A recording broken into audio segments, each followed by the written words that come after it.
He was killed 3 months after the birth of this child. You say that Ms. Baker and her family's public denial of this child has caused you pain and you are... Sometimes the truth doesn't arrive in a courtroom or through a conversation. Sometimes it comes in a single message, one that changes everything you thought you knew. For Denna Hooker, that message was the start of a storm. A message that questioned her baby's father and the love she thought would last forever. Her story begins with heartbreak, loss, and the shadow of a man who never got to speak his truth. Denna was only 19 when she gave birth to her daughter, Kaya. Her boyfriend, Keon, had been her best friend since the 6th grade. They grew up together, laughing, talking, dreaming about a future they thought they'd share. But that dream ended the day Keon was killed, just 3 months after Kaya was born. Now Denna sits in paternity court, not for money, not for fame, but for closure. Because even after his death, people around her whisper that Kaya isn't his child. For Denna, those whispers have been a constant wound. She says it is Keon's mother who doubts her. It's the rest of his family. Every time she walks into a room, she feels their eyes on her. Their glances, their gossip, the way they look at her daughter like she doesn't belong. They say she's too big to be his baby, Denna once said quietly. They talk about me like I'm some kind of joke, like I'm the outcast. And through tears she added, I don't care anymore. I don't care who believes me. I just want the truth to rest. Across from her sits Carolyn Baker, Keon's mother. She's not angry, she's grieving. She came to court for one reason only, to keep a promise she made to her son before he died. Before his death, Keon told her he wasn't sure if the baby was his. He'd heard rumors that another boy was with Denna while he was away on vacation. He made his mother promise that one day, if anything ever happened to him, she'd find out the truth. Now that day has come. When the judge asked how she's handled the doubt, Carolyn's voice broke. She said, My son told me he wanted a test done. He said he wasn't the only boy she'd been with. He made me promise to find out, and I told him I would. But Denna was quick to defend herself. She said she was never with anyone else, not before, not after. That the rumors were lies, spread by people who had nothing better to do than destroy her name. Nobody was in the room with me when I was with Keon, she said. Nobody knows what happened between us but me and him. Carolyn's pain, however, isn't rooted in anger toward Denna. She says it's her family, not her, who made the young mother feel unwelcome. She admits her relatives said cruel things. Still, she says she never denied the baby or pushed Denna away. She came to my house. She spent nights there. I never made her feel unwanted, she said softly. Even when Keon told me he wasn't sure, I still treated her with love. I just wanted the truth. But for Denna's mother, Miss Lance, the pain runs deeper. She believes Keon's family treated her daughter unfairly after his death. That they never gave her or baby Kaya the respect they deserved. My daughter's feelings have been hurt, she said tearfully. They talk about her like she's trash, like she just slept around. It's always been gossip, never truth. And then her voice rose with emotion. All we want is peace. All we want is an apology and the truth for my grandbaby. The court fell silent as the truth unraveled piece by piece. Carolyn explained that her son had been torn. He wanted to believe Denna, but he also couldn't ignore what he'd heard.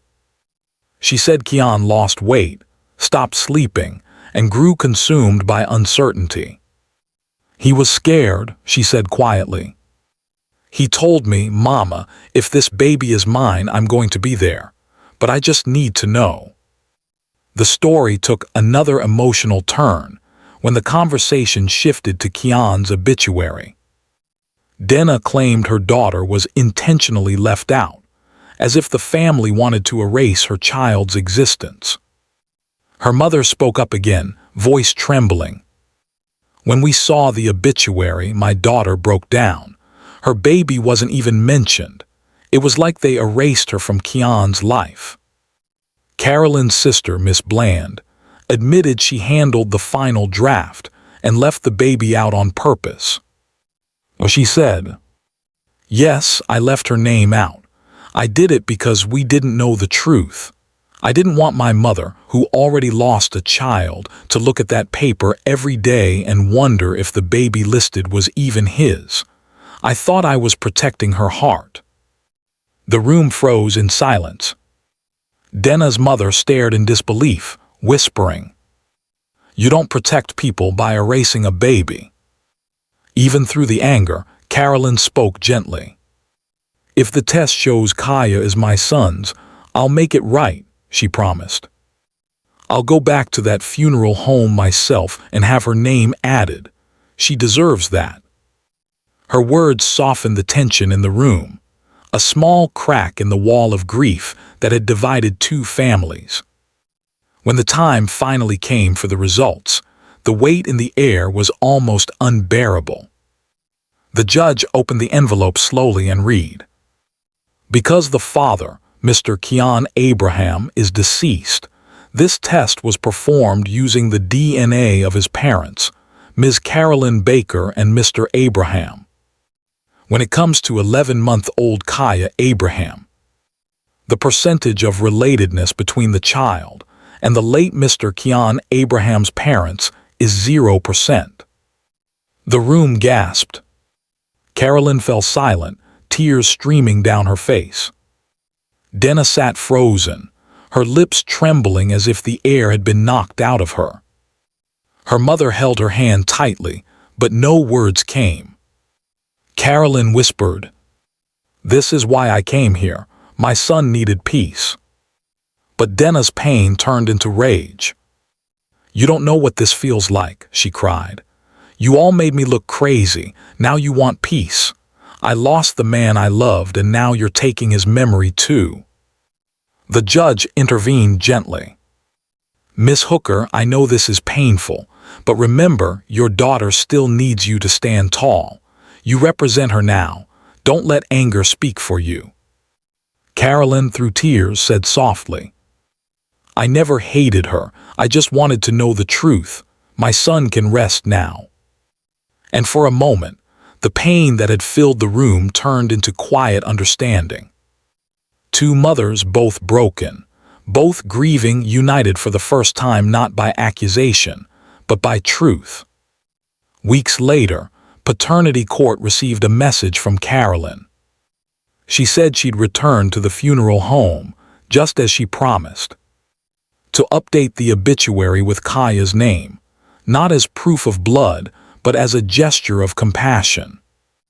She said, "That baby may not be my grandchild by DNA, but she will always be connected to my son.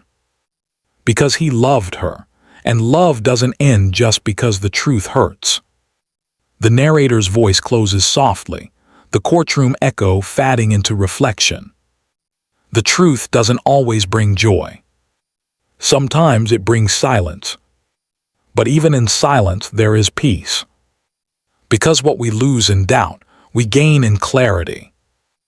And sometimes, the truth we fear the most is the only one that can finally set us free. Sometimes, the truth doesn't come from whispers in a neighborhood. It comes from a single message on a glowing screen. For Tracy Grant, that message came one quiet night while she was scrolling through Facebook. It wasn't a friend request, not even a comment, just a simple inbox message from a man she didn't know.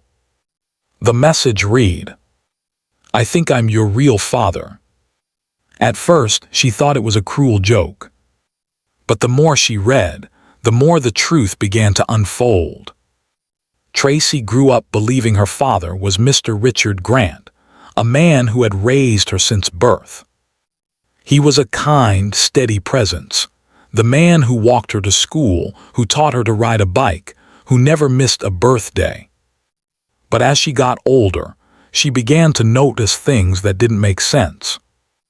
Her skin tone didn't match his. Her eyes were different. And every time she asked her mother about it, the answer was always the same. "You look just like your grandmother. Don't start that nonsense." For years, she let the doubts go. Until that message appeared from a man named James Porter. He claimed that back in the early 90s, he had a relationship with Tracy's mother, and that her birth year lined up exactly with when they were together. He sent pictures of himself, and to Tracy's shock, she saw her own smile staring back at her. "It was like looking into a mirror," she said softly. "Same eyes, same cheekbones. I didn't want to believe it, but I couldn't ignore it." When she confronted her mother, Miss Evelyn, the conversation turned explosive. "She got angry," Tracy recalled. "She told me to stop digging into the past. She said, 'The man who raised you is your real father. That's all that matters.' But I couldn't stop thinking about that message." And so she came to paternity court, hoping for one thing: clarity. Sitting across from her that day were the two men whose lives had unknowingly been intertwined for more than 2 decades. Richard Grant, the man who raised her, sat with his hands clasped tightly, silent, his jaw tense. Next to him sat James Porter, calm but visibly emotional, the man who believed he might be her biological father. The energy in the courtroom was heavy, thick with old wounds and unspoken history. Tracy began to speak, her voice shaking. "I love the man who raised me. He's my dad no matter what this paper says.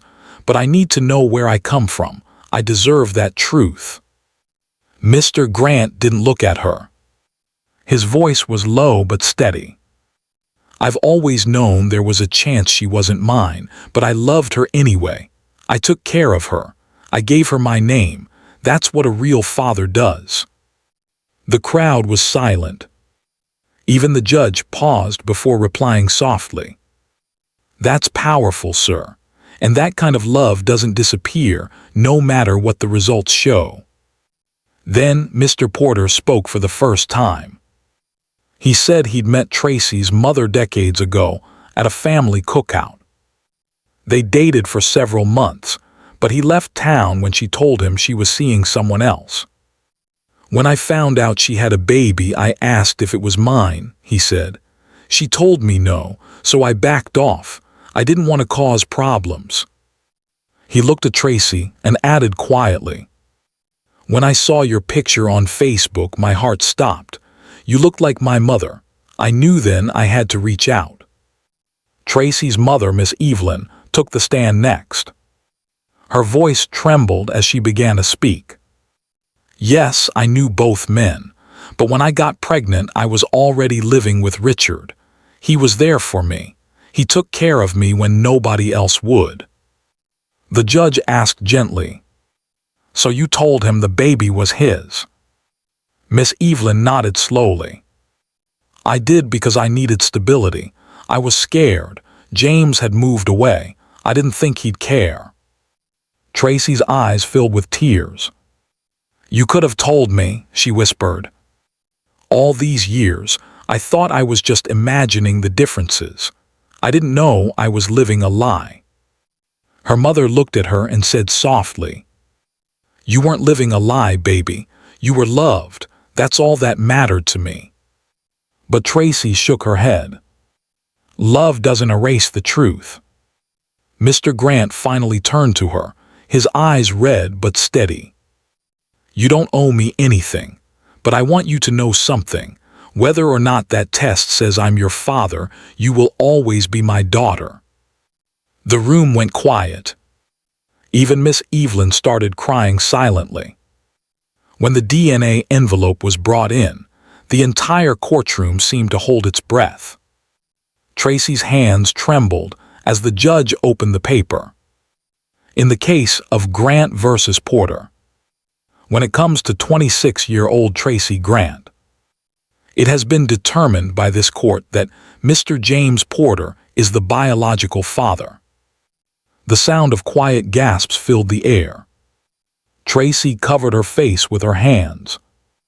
Mr. Grant bowed his head, tears falling freely. And Mr. Porter, the man who'd waited decades for this truth, sat frozen, overwhelmed by the moment. Finally, he whispered, "I knew it. I knew it from the moment I saw her." The judge looked at Mr. Grant and said softly, "You've raised her with love for 26 years. That doesn't change because of DNA." He nodded quietly. "I know, but it still hurts. It's like I've lost something I never knew I didn't have." Tracy stood and hugged him tightly. "You didn't lose me," she whispered. "You'll always be my dad. I just found another piece of myself." After the show, Tracy met with both men privately. It was awkward at first, 2 fathers, 1 daughter, and a lifetime of questions. But in that small room, something beautiful happened. Mr. Grant looked at Mr. Porter and said, "You missed 26 years, but you've got the rest of her life. Make it count." Mr. Porter nodded, tears in his eyes. "I will." Months later, Paternity Court received an update. Tracy wrote that both men had stayed in her life. "They're both in my corner now," she said. "It's strange, but it feels like my heart got bigger, not divided. My mom's still healing, but she finally apologized for keeping the truth from me." And as for that Facebook message, the one that started it all, Tracy says she still keeps it saved on her phone. "I used to hate that message," she said. "Now I look at it and smile, because it led me here to the truth and to 2 fathers who love me in their own ways." The narrator's closing words echo softly. Sometimes the truth doesn't break families, it rebuilds them. For Tracy, the truth didn't replace the man who raised her. It simply added another man who would love her just as deeply. Because family isn't defined by blood alone. It's built by those who choose to stay. Sometimes the truth doesn't arrive in time to be heard by the one who needed it most. Sometimes it only arrives when silence has already claimed its place. For Amanda Brooks, that silence began the day her fiancé died. And the day a message appeared on his phone that changed everything. Amanda and Devon Hall had been together for 3 years. They met at a friend's birthday party, both young, ambitious, and certain they'd found the one. He wasn't perfect, but he was kind. And when Amanda told him she was pregnant, he smiled and said, "We're going to be a family." Those words became her world. But tragedy struck when Devon was killed in a car accident just a month before their daughter, Aria, was born. Amanda was shattered, alone, heartbroken, and clinging to the only thing left of him. Until a few weeks later, she found something that made her question everything. It started with a message. A simple notification on Devon's old phone that she hadn't been able to bring herself to turn off. It was from a woman named Nicole. And it read, "We need to talk about the baby. I think she might be yours." Amanda's heart stopped. She read the message again and again, trying to make sense of it.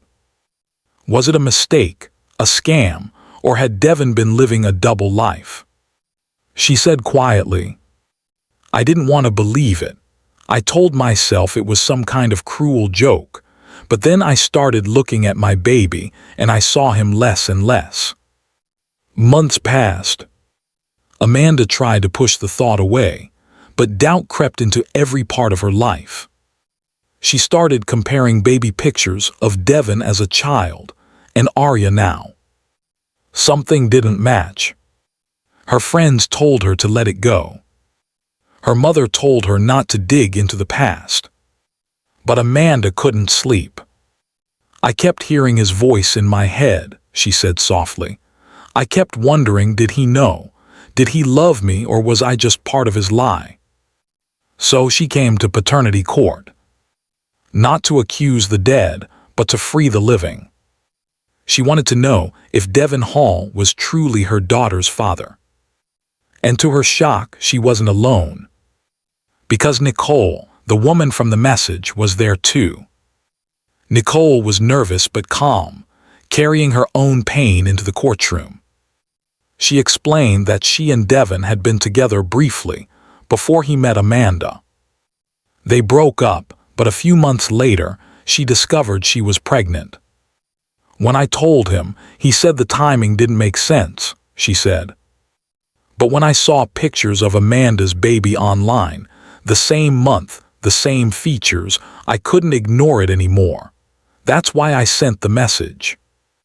Amanda listened silently, gripping her daughter's hand. When she finally spoke, her voice trembled. You're telling me that while I was planning our wedding, he was planning a baby with you? Nicole shook her head. I'm not saying that. I'm saying I don't know what he was doing. I just know both our Bobbies deserve to know the truth.